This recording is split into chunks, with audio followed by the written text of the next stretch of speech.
Thank God for you, precious family. Thank God for you. I'm here in Los Angeles, California. Just left the Dream Center. And then we went to the areas where the homes, by the hundreds, burnt homes that we saw. And we just left. And thank you for being with me today. And thank you for being my family and my partners. I mean that. I pray the Lord will bless you richly. Oh, dear Lord, what a day we've had today. What an experience we've had.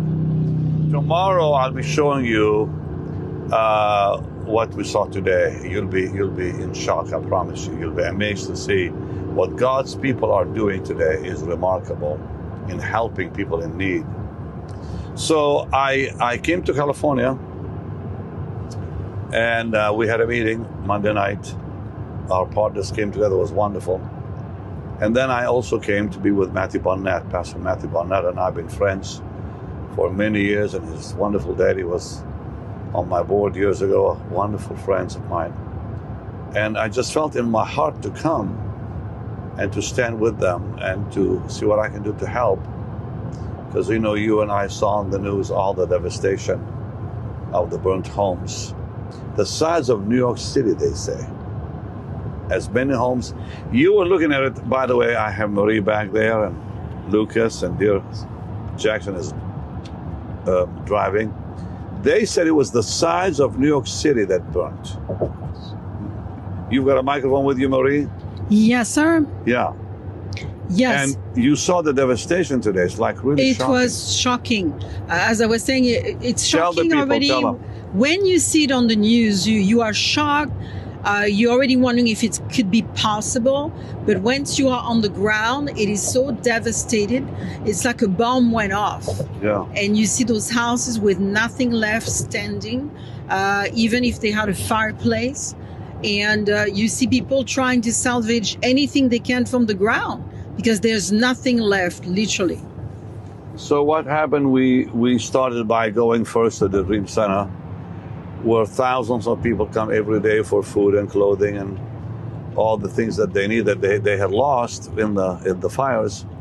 And Pastor Matthew said that 10,000 a day are coming.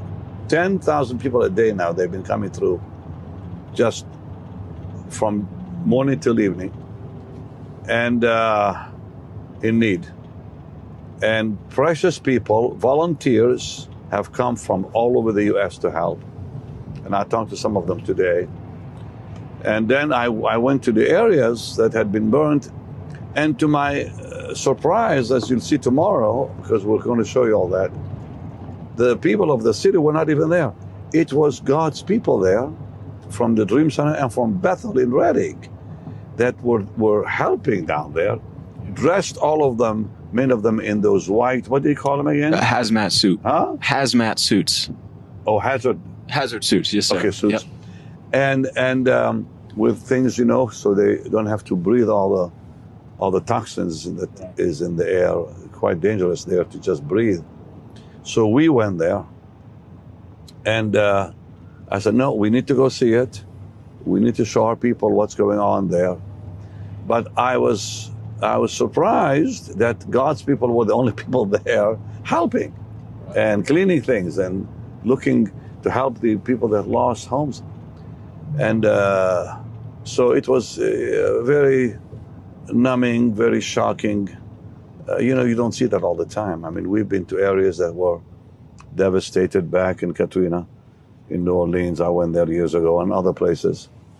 But I've never been to an area that was burnt like this. Yeah. The fires, wow, everywhere.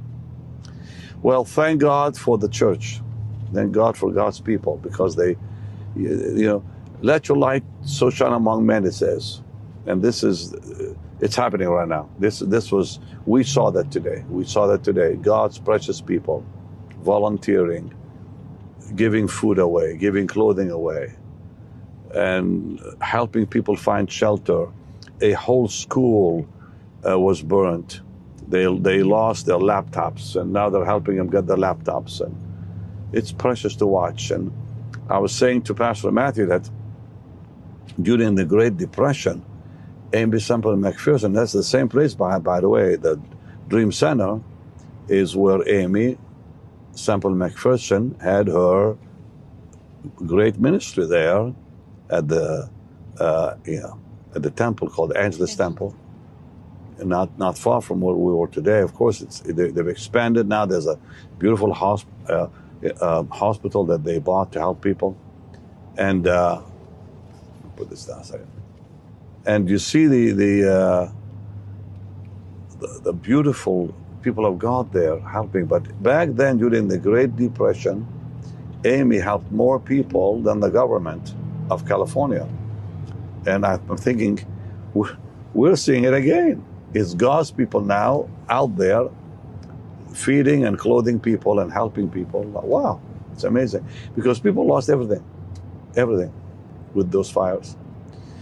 Now, you know, the question, you want to say anything, Marie or Lucas back there, about what you saw yourselves? Yeah, no, just as Pastor said, it was devastating all around on all fronts, but also, as Pastor said, just to see the love of God really shining through his people. It reminded me of how in the book of Acts, during a time of trial, a little different situation, but they pulled together their wealth, their resources, and they gave their time to take care of one another. And I really saw that, and you could see the love on the people's faces, the volunteers. And as Jackson said here, he said, this is Christianity.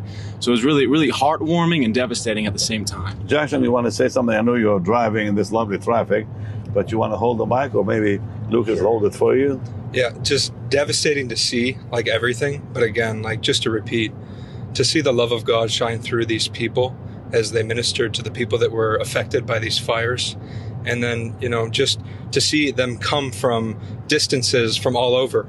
And for these people who have gone through these things to come into an atmosphere where it's happiness, love, and joy, and they're being ministered to just by them simply being around these people who have smiles on their faces. So that was really powerful to see. You know, that. the Lord has done a lot for you, kiddo. You had your own experience years ago when you did not live for the Lord. Yeah. And the Lord, in one, what did you say? Like in one moment, changed your life. Right. These two right here, they love the Lord so much. It's really amazing watching it. These are real disciples of Jesus here. These are not just your normal young people. They are disciples. Am I saying it right? Love you so much. Yeah.